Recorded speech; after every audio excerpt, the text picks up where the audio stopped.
বিসমিল্লাহির রহমানির রহিম। My dear student, আশা করি তোমরা সকলে ভালো আছো।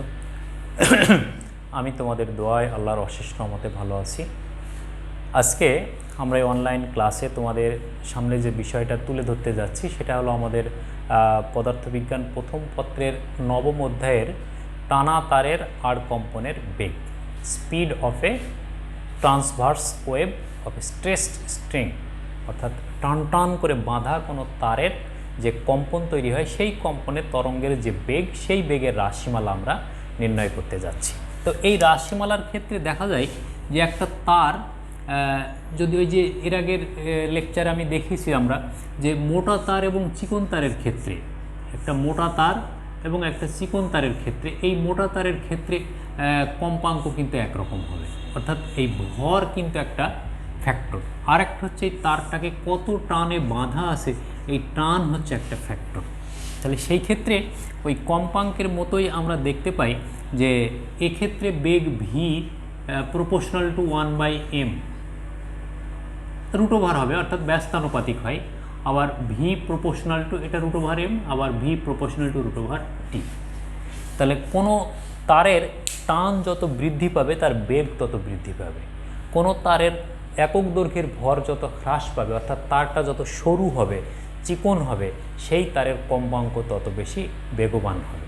তাহলে এই দুইটা বিষয়কে একসাথে করে আমরা যে সূত্র তৈরি করতে পারি, টি এই V is equal to root over T by M, এইটা। তাহলে কোনো তারের টান এবং একক দৈর্ঘ্যের ভরের অনুপাতের বর্গমূল সমান হচ্ছে ওই তারের সৃষ্ট আড় কম্পনের বেগের মান। তাহলে কোনো টানা তারের আড় কম্পনের বেগ সমান কি হবে? টানা তারে আড় কম্পনের বেগ হবে কোনো একটা তারের টান,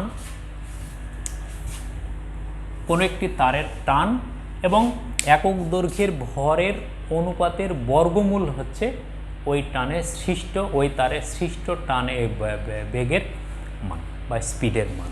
এই তাহলে এখান থেকে আমরা এর রাশিমালাটা প্রতিপাদন করতে চাই। তাহলে একটা তারকে যদি আমরা টান টান করে বেঁধে রাখি, তাহলে ওই তারে কি হবে? এরকম একটা কম্পন সৃষ্টি হবে, যেটা আমরা এই চিত্রে দেখিয়েছি। এই কম্পমান তারের এই যে বক্র অংশ তৈরি হলো, এই বক্র অংশ হচ্ছে একটা এ একটা বি, এই অংশটুকু আমরা ডিএল ধরে নিলাম, আমরা এটা। তাহলে এই ডিএল অংশটা কি হচ্ছে? একটা বক্র অংশ। এই ডিএল অংশটাকে আমরা একটু জুম করে যদি এই জায়গায় দেখি, তাহলে এরকমভাবে দেখছি আমরা এটাকে। এটা একটা তার ছিল আমাদের, এটা। তাহলে এই তারের এই বিন্দুতে একটি স্পর্শক যদি আঁকি আমরা, তাহলে এইখানে ছেদ করছে, এখানে যদি একটি স্পর্শক আঁকি এখানে ছেদ করছে।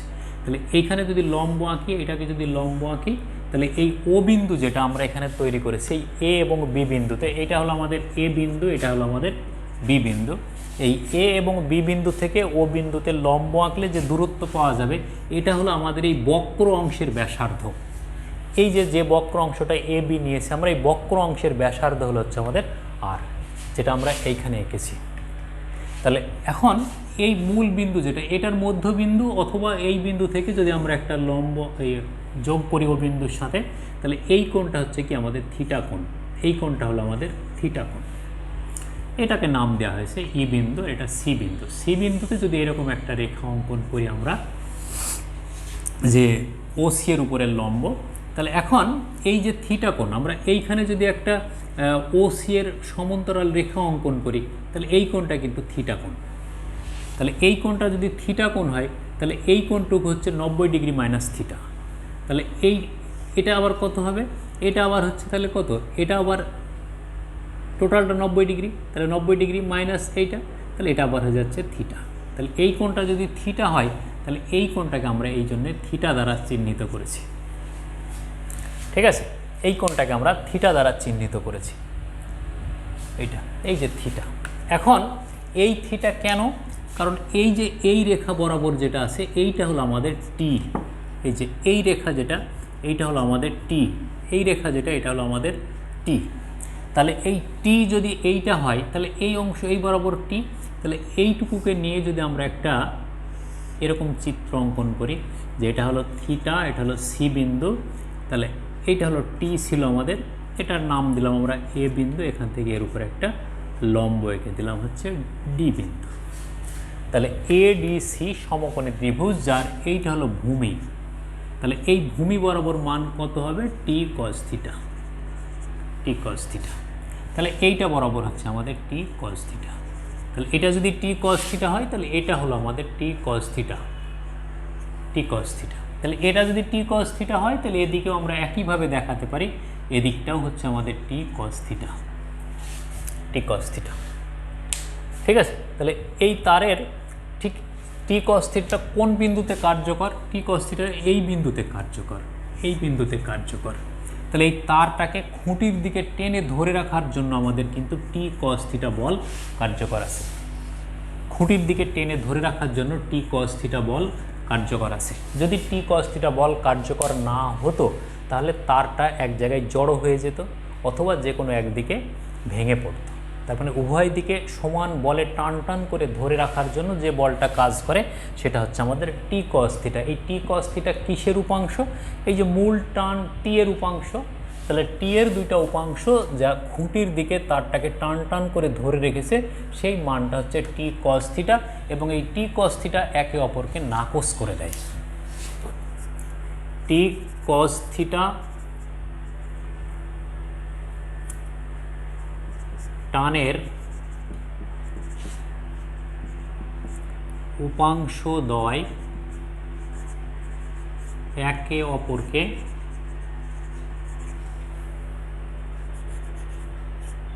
নাকচ করে দেয়। তাহলে টানা তারের আর কম্পনের বেগের ক্ষেত্রে এই সূত্র, এই টি কস থিটার আর কোনো ভূমিকা থাকলো না। টি কস থিটা কোথায় থেকে পেলাম আমরা? এই যে এইটা সি বিন্দু থেকে আমরা এইভাবে টি কস থিটার মানটা পেলাম। আর এই এ বি অংশটা কি হলো? এই যে তারটা কম্পিত হচ্ছে, এই কম্পিত অংশের ক্ষুদ্র অংশ ডিএল যেটাকে নিয়েছি আমরা, সেই ডিএল অংশটাকে জুম করে এখানে আমরা হচ্ছে ব্যবহার করছি। এখন অপর একটা উপাংশ যেটা, সেটা হচ্ছে এই বরাবর উপাংশটা কত হবে? তাহলে এই বরাবর উপাংশ মানে এইটুকু যদি আমরা দেখি এটা, তাহলে এইটা মানে হচ্ছে এই বাহুটা। তাহলে এই বাহুটা মানে টি সাইন থিটা, টি সাইন থিটা। এই ত্রিভুজের সিডিএ ত্রিভুজের এই বাহু হচ্ছে কি? লম্ব। তাহলে লম্ব হচ্ছে টি সাইন থিটা। তাহলে এইটা বরাবর, তার মানে কি এইটা বরাবর, এইটা বরাবর টি সাইন থিটা মানে হচ্ছে এই বরাবর টি সাইন থিটা। তাহলে এদিকটার কারণে হচ্ছে টি সাইন থিটা। তাহলে এদিকের কারণেও এদিকে কত হবে? টি সাইন থিটা। তাহলে সিও বরাবর মোট উপাংশ কত হবে? সিও বরাবর মোট উপাংশ হবে কত? 2t sine theta, 2t sine theta. CO বরাবর মোট বলের মান হচ্ছে আমাদের 2t সাইন থিটা।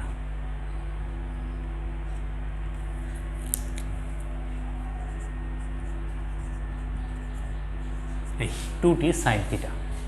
তাহলে সিও বরাবর মোট বল হচ্ছে 2t সাইন থিটা। এই 2t সাইন থিটা যেটা, তাহলে এটা তো একটা বক্র অংশ এবং এখানে একটা বেগে গতিশীল। তাহলে এই বিন্দুতে বেগটা কত হবে? নিশ্চয়ই এইরকম কোনো একটা দিকে একটা বেগ থাকবে না? এর অঙ্কিত স্পর্শক প্রত্যেকটা বিন্দুতে স্পর্শক বরাবর, যেমন এই তারটায় বেগ আছে কত? ভি। এই তারটায় বেগ আছে কত? ভি। তাহলে এই তারটায় বেগ যদি ভি হয়, তাহলে এই বরাবর ভি। তাহলে এই বিন্দুতে কত? স্পর্শক বরাবর। এই বিন্দুতে কত? স্পর্শক বরাবর। তাহলে এই ভি এর দিক কত হবে? তার মানে কি এই একটা নির্দিষ্ট বক্র অংশে কোনো একটা বস্তু গতিশীল। তাহলে গতিশীল যদি হয়, তাহলে এর কেন্দ্র বিমুখী একটা বল তৈরি হবে, কেন্দ্র বিমুখী একটা বল তৈরি হবে। তাহলে বক্র অংশের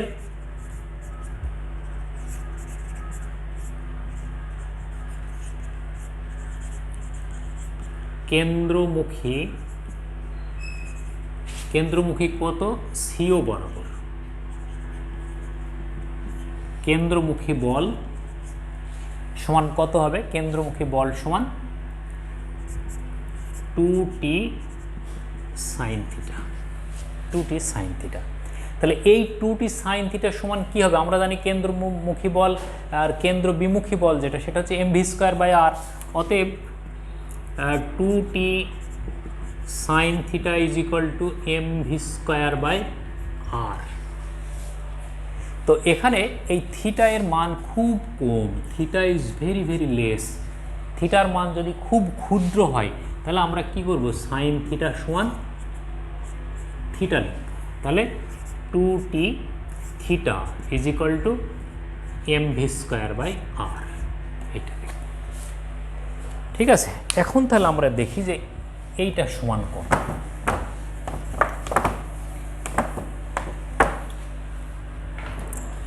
তাহলে থিটা সমান আমরা কি জানি, চাপ বাই ব্যাসার্ধ। তাহলে চাপ সমান কত, এখানে আমাদের চাপ সমান ডিএল, তাহলে ডিএল বাই আর, থিটা সমান ডিএল বাই আর, এবং এই এম সমান কত হবে, তাহলে এম সমান হচ্ছে ডিএল ইন্টু এম, দৈর্ঘ্য। এই বক্র অংশের দৈর্ঘ্য কত, এম ভরটা তো তৈরি হয়েছে এ বি বক্র অংশের জন্য, তাহলে ডিএল হচ্ছে কি আমাদের এ বি বক্র অংশের, এখানে যেটা এই বি, তাহলে এই বি অংশের দৈর্ঘ্য। তাহলে এই বি অংশের দৈর্ঘ্য ডিএল, আর একক দৈর্ঘ্যের ভর হলো আমাদের এম। তাহলে এই মানগুলো যদি আমরা এখানে বসাই তাহলে কি পাবো আমরা, তাহলে এই মানগুলো যদি বসাই তাহলে কি পাবো আমরা, অতএব 2t থিটার মান হচ্ছে DL by R is equal to, M এর মান হচ্ছে কত, ডিএল ইন্টু এম v²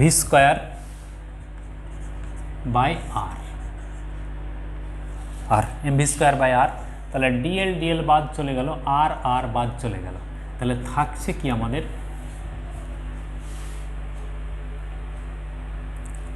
ও mv²/r চাপ বাই ব্যাসার্ধ। তাহলে দেখি আমাদের কি থাকে, 2t, একটা ভুল করে ফেলেছি আমরা, ডিএল, হ্যাঁ ডিএল হচ্ছে, তাহলে আমাদের এখানে থিটার মান হচ্ছে এইটা, থিটা আসলে একদিকের চাপ এইটুকু, তাহলে 2 থিটা সমান তাহলে কত বলবো আমরা, একবারে আমরা 2 থিটা বলি এটাকে, 2 থিটা। ঠিক আছে, টোটাল এইটা, কারণ এটা ভুল, 2 theta is equal to DL by R, 2 theta is equal to DL by R. কেন, কারণ ডিএল এর এগেনস্টের কোণ হচ্ছে কত, 2 থিটা, এটাকে আমরা থিটা করে লিখেছি, কিন্তু অ্যাকচুয়ালি এই কোণটা কত, 2 থিটা। তাহলে 2 থিটা ইজ ইকুয়াল টু চাপ বাই ব্যাসার্ধ সমান ডিএল বাই আর, কারণ 2 থিটার এগেনস্টের দৈর্ঘ্য হচ্ছে আমাদের ডিএল। তাহলে এখানে আমাদের থাকছে কত, 2 থিটার মান, তাহলে টি ইন্টু এইটা, তাহলে ডিএল বাদ চলে গেল, আর বাদ চলে গেল, তাহলে টি ইজ ইকুয়াল টু mv² বা v² is equal to T by M, বা V is equal to √t by M. এটাই হলো আমাদের টানা তারের আড় কম্পনের বেগের রাশিমালা। এই টানা তারের আড় কম্পনের বেগের রাশিমালা খুব সহজ পদ্ধতি, এটা একটা প্রতিপাদনের। তাহলে এই প্রতিপাদনের জন্য আমরা যেটা মিসিং করে ফেলছিলাম সেটা হচ্ছে যে থিটার মান, আসলে থিটা তো না, এটা 2 থিটা, তাহলে 2 থিটা ইজ ইকুয়াল টু চাপ বাই ব্যাসার্ধ, এটা এম ইজ ইকুয়াল টু, তাহলে এম সমান কী লিখলাম, এটা যে মোট দৈর্ঘ্য ইন্টু একক দৈর্ঘ্যের ভর, মোট দৈর্ঘ্য কত, ডিএল এইটুকু, আর ডিএল এর এগেনস্টের কোণ হচ্ছে 2 থিটা। ওকে, তাহলে এইটা হলো আমাদের টানা তারের একক দৈর্ঘ্যের, এই টানা তারের আড় কম্পনের বেগের রাশিমালা। টানা তারের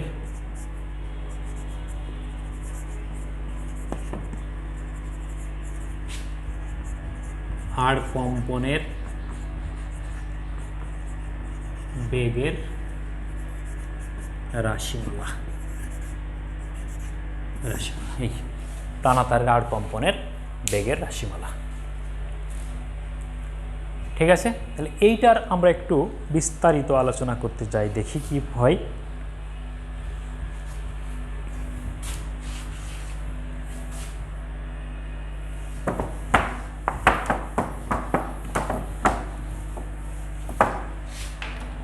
তাহলে আমরা পেলাম V is equal to √t by M, এটাকে আমরা 1 নম্বর বলছি।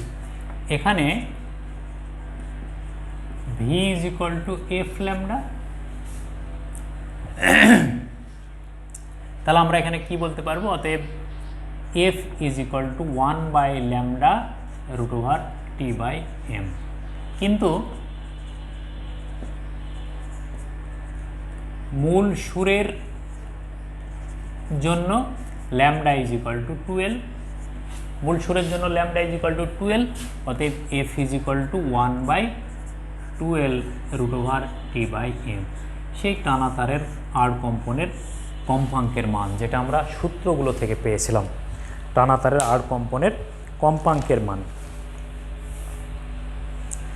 মূল সুরের ক্ষেত্রে। তাহলে মূল সুরের ক্ষেত্রে ল্যামডা ইজ ইকুয়াল টু 12, তাহলে ল্যামডা ইজ ইকুয়াল টু যদি 12 হয় তাহলে F is equal to 1/12 root over T by M. এখন এইখানে একটু আমরা দেখি, তাহলে এটা গেল, আমরা এটা একটু মুছে দিই।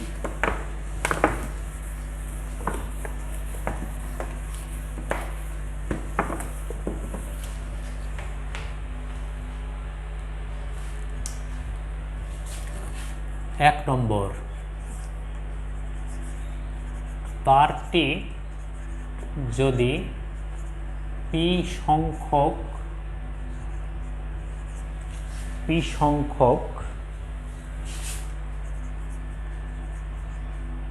বৃত্তাংশে বিভক্ত থাকে, এরকম পেশি যদি বৃত্তাংশে বিভক্ত থাকে তাহলে তখন আমাদের এফ ইজ ইকুয়াল টু কত হবে, p/12 root over T by M. এটা হলো আমাদের তাহলে 3 নম্বর সমীকরণ, যদি F is equal to 1/12 root over T by M.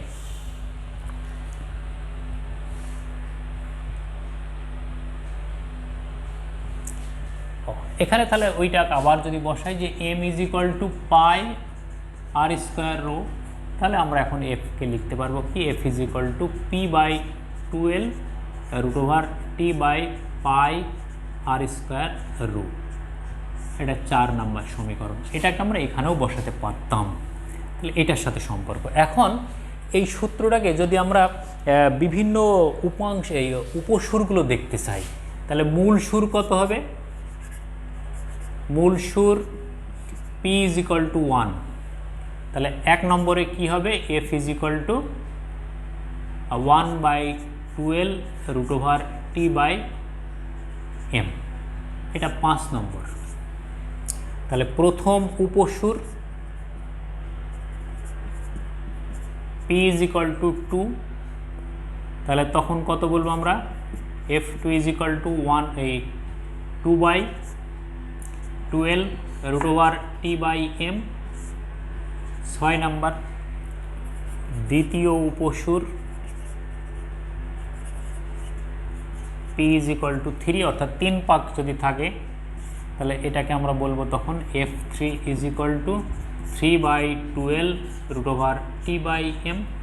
এটা 7। এইভাবে আমরা হচ্ছে উপসুরগুলো কিন্তু বের করতে পারি। তাহলে এই উপসুরগুলোর মধ্যে f1, এটা তাহলে f1, তাহলে f1, f2, f3 এদের মধ্যে যারা সব থেকে ছোট মান হবে তাহলে নিশ্চয়ই f1 ছোট মান, তাহলে f1 কি হবে, f1 হলো আমাদের মূল সুর বা ফান্ডামেন্টাল টোন। আর এই উপসুরগুলোর মধ্যে এই f1, f2, f3, f4 এই যে মানগুলোর মধ্যে যারা থাকবে তারা সবাই উপসুর। এই উপসুরগুলোর মধ্যে যারা হচ্ছে আমাদের f1 দ্বারা নিঃশেষে বিভাজ্য হবে তাদেরকে আমরা বলবো সমমেল। তাহলে এখান থেকে আমরা সমমেলগুলোও বের করে ফেলতে পারি, তাহলে এটা হলো আমাদের টানা তারের আর কম্পনের বেগের রাশিমালা, কম্পাঙ্কের রাশিমালা। এই সূত্রগুলো আমাদের হচ্ছে ওই অঙ্কের জন্য খুবই গুরুত্বপূর্ণ। সৃজনশীল বলো বা অবজেক্টিভ বলো, প্রত্যেকটা ক্ষেত্রেই এই অঙ্কগুলো বা এই সূত্রের অঙ্কগুলো আমাদের সম্মুখীন হতে হয়। তো এগুলোকে তোমরা একটু ভালোভাবে খুব সহজ সুন্দরভাবে মনে রাখার চেষ্টা করবে, তাহলে আমরা পরবর্তী জায়গাগুলিতে সফলকাম হব ইনশাল্লাহ। এ কামনায় ভালো থাকো, সুস্থ থাকো, আল্লাহ হাফেজ।